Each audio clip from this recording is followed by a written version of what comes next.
ఇది మ్యానుఫ్యాక్చరింగ్ మన పుట్టపర్తిలో వస్తుందంటే, మన రాయలసీమలో వస్తుందంటే అది రాయలసీమ సత్తా.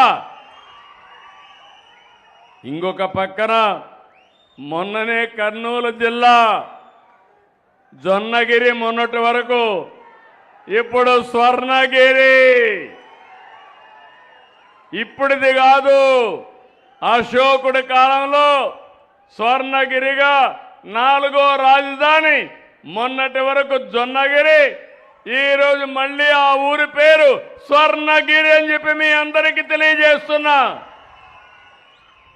ఈ స్వర్ణగిరితోనే స్వర్ణాంధ్రప్రదేశ్ ప్రారంభం. నేనందుకే స్వర్ణాంధ్ర 2047కు పెట్టాను. ప్రధానమంత్రి నరేంద్ర మోడీ గారు వికసిత్ భారత్ పెట్టారు. అందులో అనుసంధానం చేసుకోవడానికి స్వర్ణాంధ్రప్రదేశ్ మనం పెట్టుకున్నాం. మొన్ననే శ్రీ సిటీకి వెళ్ళాను. అక్కడ హీరో మోటార్స్ ప్రపంచం కేంద్రంగా స్పేర్ పార్ట్స్ అన్ని తయారు చేసి గ్లోబల్ హబ్గా చేసే పరిస్థితికి వచ్చారు. మొన్నే కడప జమ్మలమడుగు నియోజకవర్గం స్టీల్ ప్లాంట్, రాయలసీమ స్టీల్ ప్లాంట్కి ఫౌండేషన్ వేసాం. 28లో ప్రారంభిస్తున్నాం. ఇంకొక పక్క మొన్నే నేను కుప్పానికి వెళ్ళాను. అడిడాస్ అని ఒక ప్రాజెక్ట్ వచ్చింది. మీరు గుర్తుపెట్టుకోవాలి, మీరు లేటెస్ట్ టెక్నాలజీస్ అన్నీ ఈ కరువు సీమకే వస్తున్నాయి. ఈరోజు స్పేస్ టెక్నాలజీ తిరుపతి దగ్గర స్పేస్ సిటీ వస్తుంది. శాటిలైట్స్ అన్నీ అక్కడి నుంచే లాంచ్ చేస్తాం. కరువు జిల్లా హిందూపూర్లో ఏరోస్పేస్ కానీ డిఫెన్స్ కానీ వస్తుంది.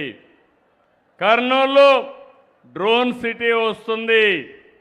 ఎలక్ట్రానిక్స్ మ్యానుఫ్యాక్చరింగ్ కొప్పర్తిలో తిరుపతిలో వస్తూ ఉంది. కియా మోటార్ వచ్చింది, హీరో మోటార్ వచ్చింది. రేపో ఎల్లుండో ఇక్కడనే రాయల్ ఎన్ఫీల్డ్. ఒకప్పుడు మనందరం బుల్లెట్ తోలేవాళ్ళం. యువతకు చెప్తున్నా, అలాంటి ఎన్ఫీల్డ్ తయారయ్యే కేంద్రం ఈ రాయలసీమ. ఇదే కాకుండా గ్రీన్ ఎనర్జీ. ఒకప్పుడు కరెంట్ ఉండేది కాదు, ఎక్కడి నుంచి వస్తుందో తెలియదు. ఈరోజు దేశంలో వాడే కరెంటు, ప్రపంచంలో వాడబోయే కరెంటు కూడా ఈ రాయలసీమలో గ్రీన్ ఎనర్జీ తయారు చేస్తాం. సోలార్, గాలి ద్వారా కరెంటు తయారు చేయడం, పంపుడు స్టోరేజీ, బ్యాటరీ పెట్టి మనం ముందుకు పోయే పరిస్థితికి వచ్చాం. ఈరోజు సిమెంట్ ఇండస్ట్రీస్ వస్తాయి. బనగానపల్లిలో ఎన్నో సిమెంట్ ఇండస్ట్రీలు వచ్చాయి, ఇంకా వచ్చే అవకాశం ఉంది. స్టీల్ ఇండస్ట్రీస్ వస్తాయి. మొన్న ప్రారంభమైంది మొదటిది. ఇలాంటి స్టీల్ పరిశ్రమకు రావడానికి మన దగ్గర ఐరన్ ఓర్ కూడా ఉందని చెప్పి కూడా నేను మీకు తెలియజేస్తున్నా. ఇవన్నీ చూస్తే నేను ఒకటే విజ్ఞప్తి చేస్తున్నా, ఇంతవరకు నాయకులు మాట్లాడింది ఒట్టొట్టి మాటలు. ఇప్పుడు నేను చెప్పేది ఫలితాలు వచ్చే మార్గాలు చూపిస్తున్నా, అమలు చేస్తా. రాయలసీమని రతనాల సీమగా తయారు చేస్తాం.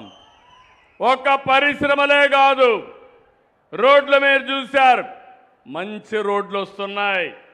ఇంకో పక్క సాగునీటి ప్రాజెక్టులు రావాలని కలలు కన్న వ్యక్తి నందమూరి తారక రామారావు గారు. ఈరోజు దాన్ని జయప్రదం చేసే శక్తి ఎన్డీఏ ప్రభుత్వాన్ని. మీరు ఒకటి గుర్తుపెట్టుకోవాలి, 2 ఏళ్లలో 20,000 కోట్ల రూపాయలు ఖర్చు పెట్టాం, 12,000 కోట్లు ఖర్చు పెట్టాం.